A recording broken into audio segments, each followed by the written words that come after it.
پہلے تو میں شکریہ ادا کرنا چاہتا ہوں کہ آپ نے مجھے انوائٹ کیا، ہماری مہمان نوازی کی. اور سب سے مین چیز یہ ہے کہ آپ واپڈر ٹاؤن کے اندر جو ایک پولیٹیکل ایکٹیویٹی جنریٹ کر رہے ہیں وہ ٹاؤن کی عوام کے لیے بہت اچھی بات ہے. اچھا، میرے 2-3 کوشچن تھے جو میں کرنا چاہ رہا ہوں کہ آپ نے باقاعدہ طور پہ ایک الیکشن کمپین اسٹارٹ کر دیا آج، لیکن آپ کا منشور ہمارے سامنے کوئی نہیں آیا. ان کی جو نیگیٹو باتیں ہیں جو پریویس مینجمنٹ ہے وہ تو ہم نے بہت سنی ہے کہ وہ چور ہیں، کرپشن ہے، یہ وہ، لیکن آپ آگے اس کو پازیٹیولی واپڈر ٹاؤن کو کس طرح لے کے چلیں گے؟ آپ کے پاس کیا روڈ میپ ہے ہاسپٹل کے لیے؟ آپ کے پاس کیا روڈ میپ ہے اسکولس کے لیے؟ آپ یہ چیزیں بہتر کیسے کریں گے؟ یہ کچھ آپ ہمارے ساتھ شیئر کریں. سیکنڈلی مین ایک بہت چیز ہے ٹرانسپیرنسی کی. آپ اگر آ جاتے ہیں، مینجمنٹ آپ کو مل جاتی ہے، آپ الیکشن جیت جاتے ہیں، آپ ٹرانسپیرنسی انشور کیسے کریں گے؟ ان کے پاس تو ہم جاتے ہیں، یہ کہتے ہیں جس نے ریکارڈ دیکھنا ہے آ کے دیکھ لے، لیکن آپ کیسے انشور کریں گے کہ ہر بندہ گھر بیٹھے جو ہے ٹوٹل ریکارڈ واپڈر ٹاؤن کا چیک کر سکتا ہے؟ یہ کچھ آپ ہمارے ساتھ جو ہے اپنا لاہے عمل شیئر کریں کہ اگر آپ لوگوں کو ہم ووٹ دیتے ہیں تو آپ لوگ اس کو کس طرح انشور کریں گے. اچھا، لاسٹلی گیپکو والا جو معاملہ ہے اس کے اندر جو مینجمنٹ ہے وہ صاف الزام لگا دیتی ہے کہ جو اپوزیشن ہے وہ سارے ہرڈلز جو ہے وہ ریز کر رہی ہے، یہ گیپکو والا جو معاملہ جو ہونے نہیں دیتی. تو ہمیں کلیئر کٹ ٹرمز کے اندر بتائیں کہ وہ کون سے ہرڈلز ہیں جس کی طرف وہ اشارہ کرتے ہیں، اور اگر آپ آ جاتے ہیں تو یہ گیپکو والا جو ہے یہ سسٹم جو ہے کب ان کے پاس جائے گا، اور آپ اس کو کس طرح کریں گے؟ ہمارے ساتھ کوئی روڈ میپ شیئر کریں. جی تینوں سوال آپ کے بڑے ٹو دی پوائنٹ اور بڑے اپروپریٹ ہیں. پہلا سہیب صاحب جو بات آپ نے کی ہے کہ آپ ٹرانسپیرنسی کیسے انشور کریں گے، ہم نے پچھلی دفعہ بھی ہم نے اپنے منشور میں یہ بات لکھی تھی کہ اگر ہمارے ممبران نے اور اللہ نے ہمیں موقع دیا واپڈر ٹاؤن سوسائٹی کی مینجمنٹ کو چلانے کا، تو ہم سب سے پہلے یہ کریں گے کہ واپڈر ٹاؤن سوسائٹی کا ایک ڈیٹا بیس بنائیں گے اور اس سارے ڈیٹا بیس کو تمام ممبران کے لیے آن لائن کر دیں گے. کوئی بھی ممبر جب بھی چاہے وہ اپنا ڈیٹا بیس اور آن لائن جا کے وہ چیز چیک کر سکے کہ کیا ایسا ہونا پاسبل ہے کہ نہیں ہے. جی یہی کہہ رہا ہوں جو سر.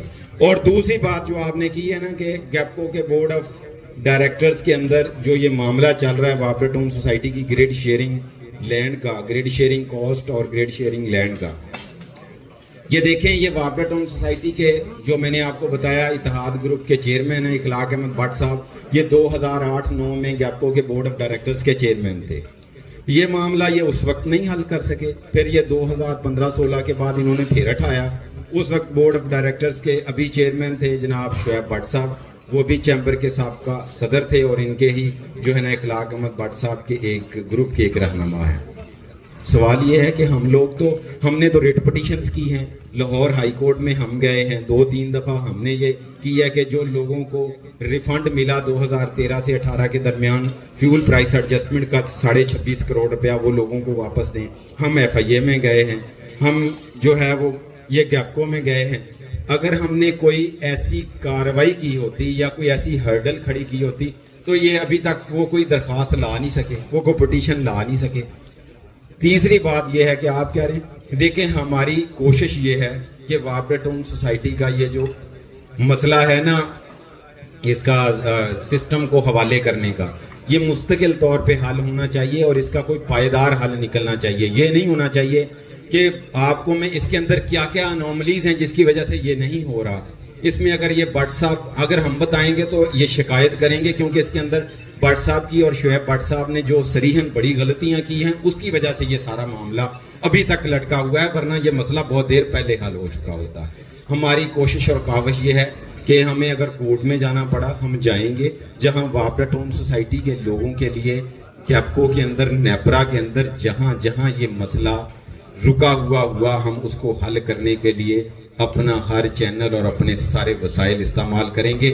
ابھی میں آپ کو یہ نہ اس کا اس لیے نہیں بتا سکتا کہ ابھی ہمیں تو یہ نہیں پتا کہ یہ اندر خانے کر کیا رہے ہیں، کیونکہ جو بندہ 30-32 کروڑ روپیہ ہر سال سالانہ کما رہا ہے، کیا وہ سوسائٹی کا نظام گیپکو کے حوالے کر دے گا؟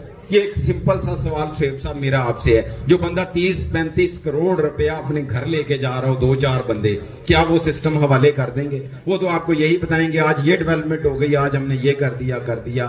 آپ 18-19 سال سے یہ مسئلہ حل نہیں کر سکے اور دوسروں کو آپ کہتے ہیں کہ آپ فوراً مسئلہ. ہم نے جب بھی ریٹ پٹیشن کی ہے انہوں نے اس کے اندر رکاوٹ خود پیدا کر کے اس مسئلے کو ڈیلے کیا ہے. آخری سوال آپ نے کیا تھا ایک تیسرا مجھے ہاں ہاسپٹل کا آپ نے کہا تھا, ہاسپٹل کا اور سکولوں کا. دیکھیں جو وابرا ٹاؤن سوسائٹی کا ہاسپٹل ہے وہ ممبران کی ملکیت ہے, وہ ممبران کے پاس جانا چاہیے. اس کے لیے ایک صاف شفاف ممبران کے اوپر مشتمل کمیٹی بننی چاہیے جس کے اندر ڈاکٹرز موجود ہوں جو ٹاؤن کے ممبر بھی ہیں. یہاں تقریباً 100 کے قریب ڈاکٹر ہیں جو وابرا ٹاؤن سوسائٹی میں رہائش پذیر ہے اور ممبر بھی ہے. ان میں سے چیدہ افراد کی جیسے یہاں ڈاکٹر عارف جمال صاحب ہیں اور بے شمار ڈاکٹر ہیں جو پی ایم اے کے بھی ممبر ہیں اور یہاں بھی ممبر ہیں.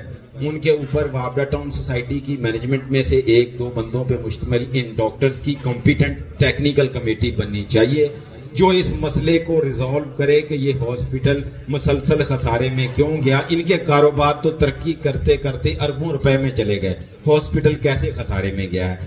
آپ کا ہاسپٹل 1 ایکڑ پہ مشتمل ہے, ضلع گجرانوالہ میں پرائیویٹ ہاسپٹلوں میں سے سب سے بڑا ہاسپٹل ہے. بدقسمتی کے ساتھ انہوں نے اس کو چلایا نہیں, اپنے بندے کو دے دیا. ونر ہیلتھ کیئر والے کو 10, 15, 20 کروڑ روپیہ اس نے کمایا, ہاسپٹل ڈیفالٹ کر کے چلا گیا. ابھی بھی اس کے ذمہ 2, 2.5, 3 کروڑ روپیہ واجب الادا ہے اور وہ ادا نہیں کر رہا.